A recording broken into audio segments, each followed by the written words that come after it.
Hola, hola, hola, hola. De nuevo yo, Sandra Maceta, estudiante de primera infancia de la Corporación Iberoamericana de Estudios Superiores, CIES.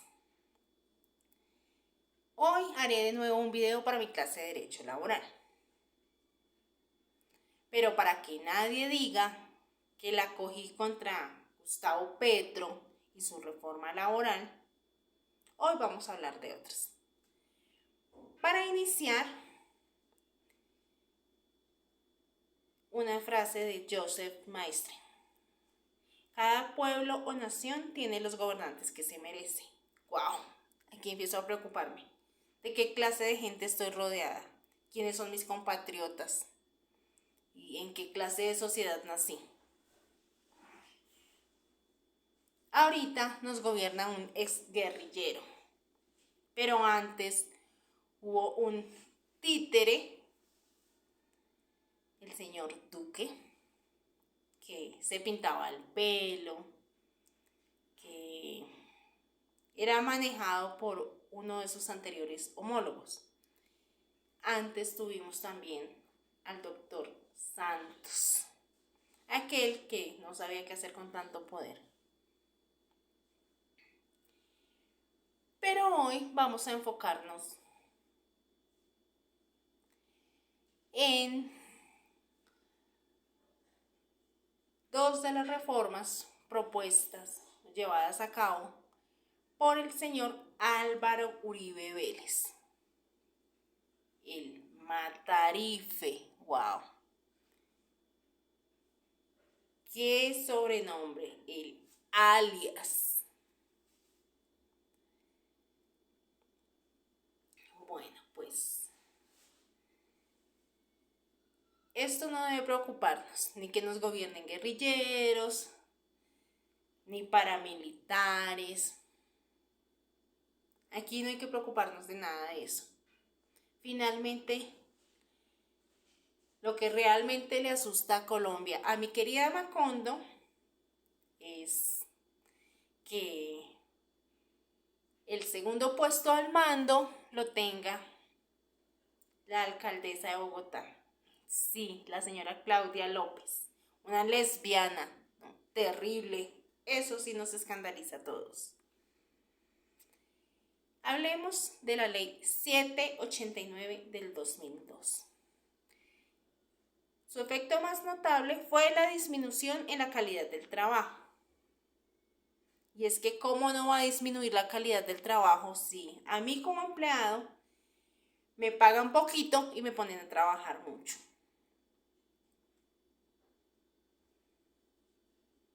Si mi horario nocturno no empieza a las 6 o 7 de la noche.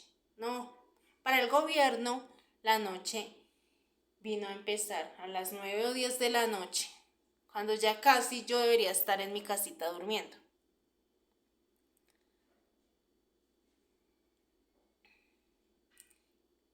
La disminución en la calidad del trabajo y el incremento de las utilidades de las empresas a costa de los ingresos de los trabajadores menos calificados.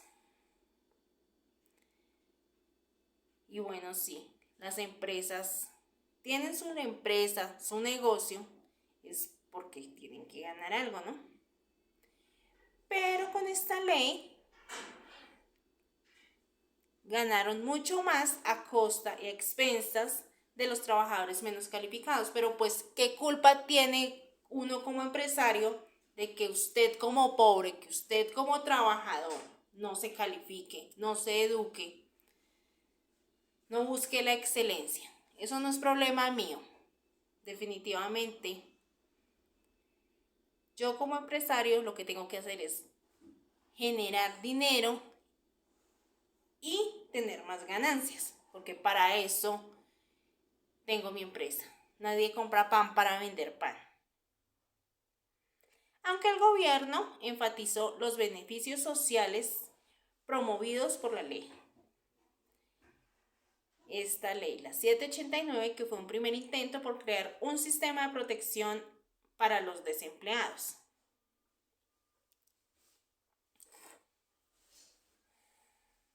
yo saqué algunas conclusiones.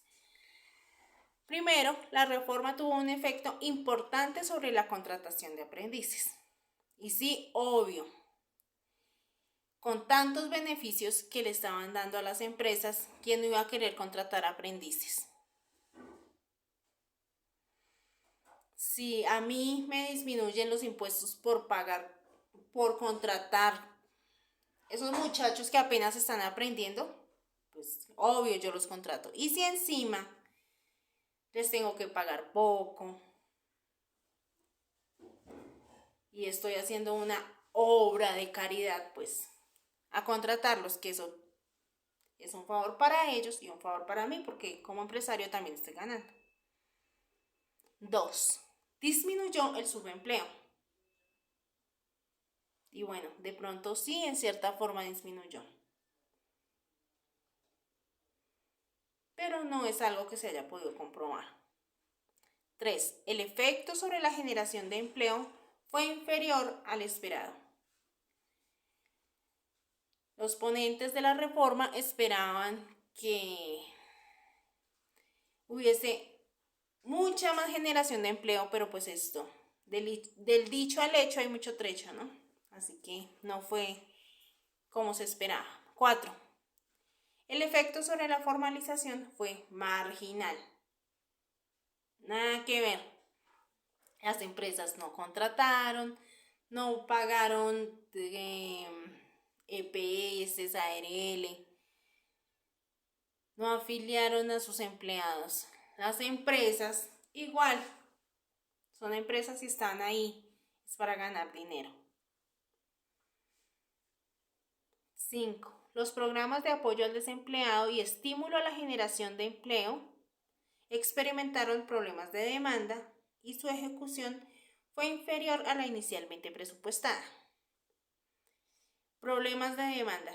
¿Quién iba a pensar que había tantos desempleados en este país? Eso es imposible.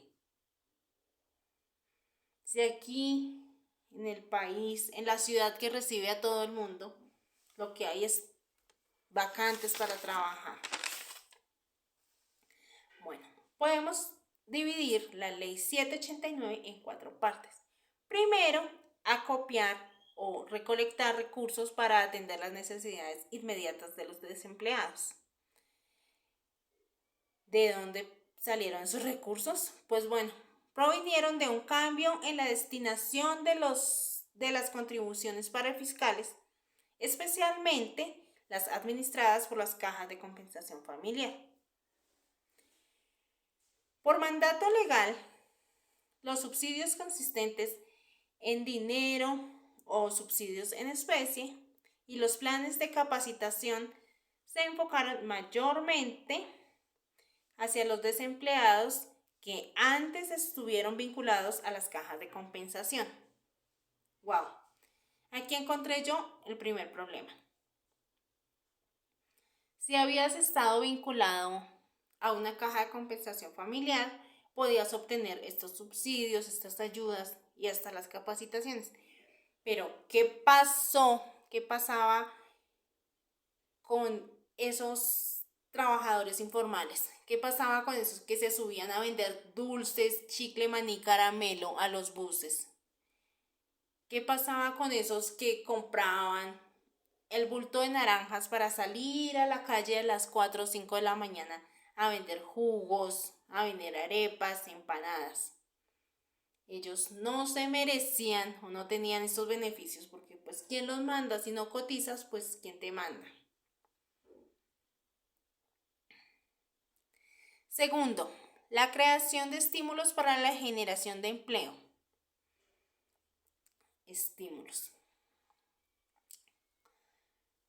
Estímulos tales como el subsidio al empleo. Había subsidios para las empresas que emplearan a la gente. O sea, tras de que se estaban lucrando con los empleados, les daban un subsidio por darle trabajo a la gente. No, pues gracias. Recursos de crédito para pequeñas y medianas empresas. Pequeñas y medianas empresas. ¿Quién le va a prestar a Sarmiento Angulo ¿Quién le va a prestar a Bavaria, a Coca-Cola? ¿Quién carajos le va a prestar a Postobón si ellos no necesitan? Pero prestémosle a las pequeñas y medianas empresas, a esas que tienen unas maquinitas ahí para trabajar, a esas que si no pueden pagar sus obligaciones económicas, van a tener que vender su bodega, que van a tener que vender sus máquinas y empeñar todo lo que tienen para pagar esos créditos. Y no es que el gobierno haya querido empobrecernos, no. Simple y sencillamente, definitivamente tenemos el gobierno que merecemos. Más que una reducción en los costos laborales, estas medidas eran auxilios transitorios, como por ejemplo la exención de parafiscales, que estaba contemplada por el artículo 13 de la reforma por un tiempo máximo de 4 años. Y bueno, sí, había que tener algo con que calmar a la gente. Que los de Ruana no digan nada porque la exención a los parafiscales no iba a ser eterna, era por máximo 4 años. Y eso estaba sujeto a la tasa nacional, a que la tasa nacional de desempleo estuviera por encima del 12%. De esta forma, obligaban a las empresas a contratar, porque mientras menos desempleo hubiera, más podían ellos disfrutar de la exención de los parafiscales. 3. Consistió también en la reglamentación de contratos de aprendizaje y regulación para aprendices. Bueno, esto sí fue bueno. La ley permitió la remuneración de los aprendices bajo el salario mínimo, hasta un 50% del mínimo en la fase lectiva y el 75% en la fase práctica. La obligatoriedad de contratar aprendices para las empresas con 15 o más empleados. Así que si eras una mediana empresa, 15 o más empleados, sí o sí tenías que contratar aprendices. O la obligación monetaria para la creación y promoción empresarial. Si no contratas aprendices, entonces tienes que dar una cuota monetaria para la creación y promoción empresarial de un fondo manejado por el SENA. Manejado por el SENA, porque ¿cómo se lo vamos a dar a un fondo privado? Eso los de Ruana se van a emberracar y hasta paro nos hacen. Entonces, se lo damos al SENA, una institución pública. Se aumentó la demanda de aprendices por 2 vías. La primera, la reducción de parafiscales, y es que ¿quién como empresario no iba a querer pagar menos impuestos? Obvio, la reducción de la remuneración. Si como empresario no tengo que pagarle tanto a esos chinos que están aprendiendo, yo los contrato, les pago poquito, que me trabajen por el favor.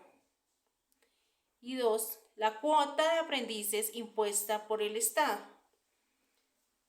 Si ya era una obligación que como empresarios teníamos que contratar esos muchachos que estaban aprendiendo, pues había que contratarlos porque al César lo que es del César. Y 4, las disposiciones para flexibilizar los contratos laborales. Se amplió la jornada diurna de trabajo, la jornada ordinaria. Se redujeron los cargos en trabajos festivos y dominicales. Los recargos. Se les estaba pagando mucho esos que se iban a la empresa a trabajar el domingo o el festivo. Había que disminuir esos recargos. ¿Cómo es posible que un empleado venga a cobrar de más por venir un domingo? Para eso le damos permiso que vaya todas las noches a su casa. ¿Se quiere quedar también un domingo o un festivo? No, señor. Se redujeron los recargos. Otra, la disminución de indemnización por despido sin justa causa para trabajadores de 10 o más años. Como empresa, usted puede despedir a sus trabajadores, aunque lleven 10, 11, 12 o muchos más años trabajando para usted. Y la indemnización que tiene que darle por despedirlos sin justa causa ya era mucho más limitada. En resumen, la Ley 789 en sus dos primeras partes creó programas de cobertura limitada y de carácter temporal. La tercera parte flexibilizó las relaciones laborales para un contrato particular y un impuesto de nómina para las empresas cuyas demandas por aprendices estuviera por debajo de las exigidas. Así que si usted como empresa no contrataba aprendices,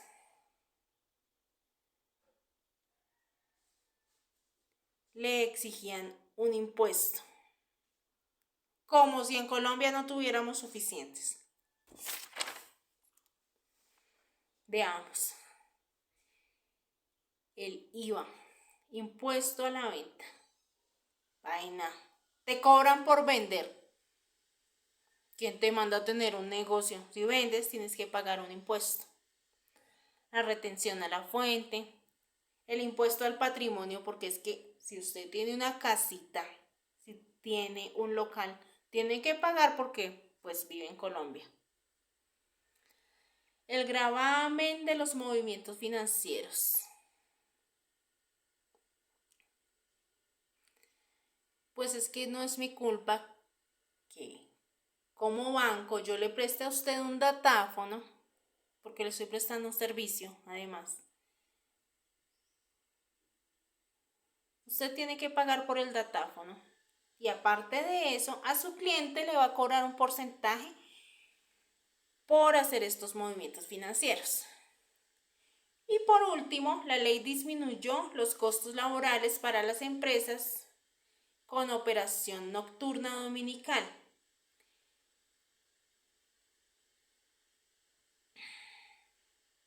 Claro, se disminuyen los costos para esas empresas que ponían a sus trabajadores a laborar de noche, domingos o festivos.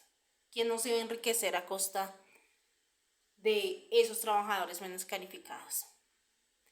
Y ahora hablemos de la ley 797 del 2003, la que modificó algunos parámetros del sistema pensional y fue aprobada de manera simultánea con la ley 789 del año anterior. ¡Qué golazo! El golazo. Nos metieron dos en una. Pero como definitivamente el pueblo perece por ignorante y cada nación tiene el gobernante que se merece, pues ahí está. Usted no estudia, no aprende, no busca, no indaga, no protesta, ni siquiera vota. Ahí tiene lo que se merece, un golazo. Primero, la ley 797 decretó un aumento de 2 puntos porcentuales a la cotización de los trabajadores a los fondos privados de pensiones y al Instituto Colombiano de Seguros Sociales, ISS.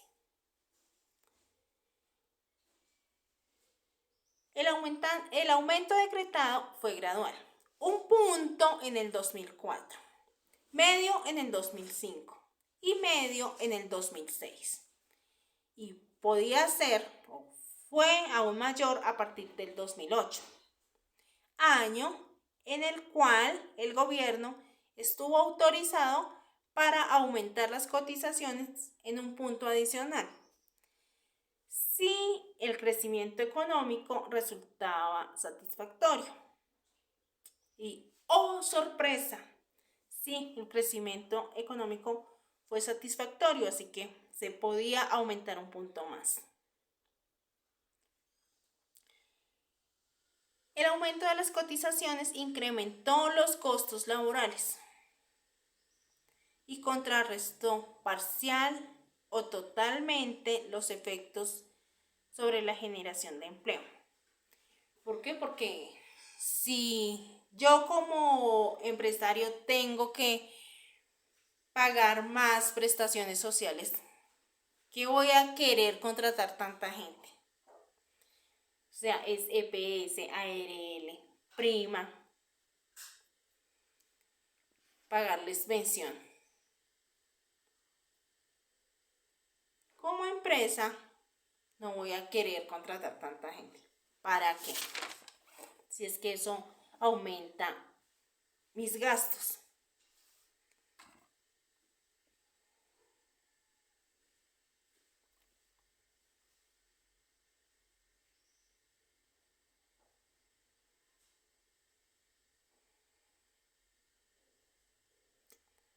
Se vio un efecto sustancial de la reforma sobre la contratación de aprendices,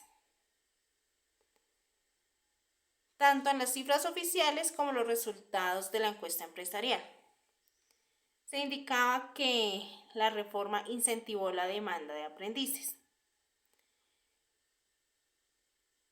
a pesar de las quejas recurrentes de las empresas sobre la imposición de una cuota de contratación que estaba por encima de las necesidades reales. El gobierno obligaba a las empresas a contratar aprendices, varios, muchos en algunos casos, los necesitara o no. Así que si usted necesitaba solo 5 aprendices, lo siento, porque como gobierno ya estaba decretado que usted tenía que contratar 10 o 15 y era sí o sí. Además de que muchas empresas estaban inconformes con la calidad de los aprendices que suplía el SENA.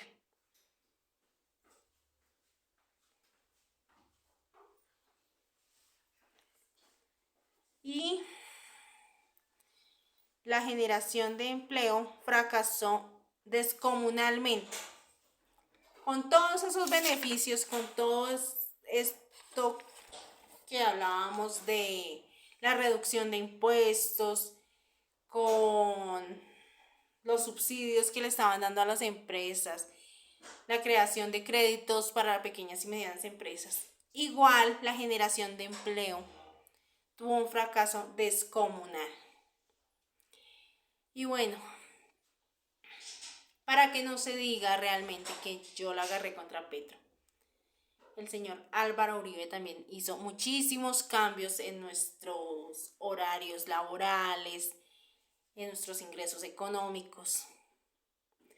Definitivamente, con esta reforma del 2002 y 2003 nos pusieron a trabajar mucho y a ganar poco. Nos pusieron a pagar más en pensiones y pues imagínense que aquí vamos cada año aumentando la edad pensional, aumentando las semanas, porque definitivamente si antes una persona no tenía muchas esperanzas de pensionarse, hoy cada día esas esperanzas son menores. Claro que esperemos a ver qué pasa con la reforma del señor Gustavo Petro. De pronto, y ahí sí, esto no resulta ser tanto humo, tanta pantomima. De pronto, y sí es cierto y logramos pensionarnos. Ojalá y sea verdad que nuestro horario laboral va a ser menor, que nuestra calidad de trabajo va a aumentar con nuestra calidad de vida, como lo propone este hombre. Y bueno, les agradezco. Hasta una próxima ocasión. Chao.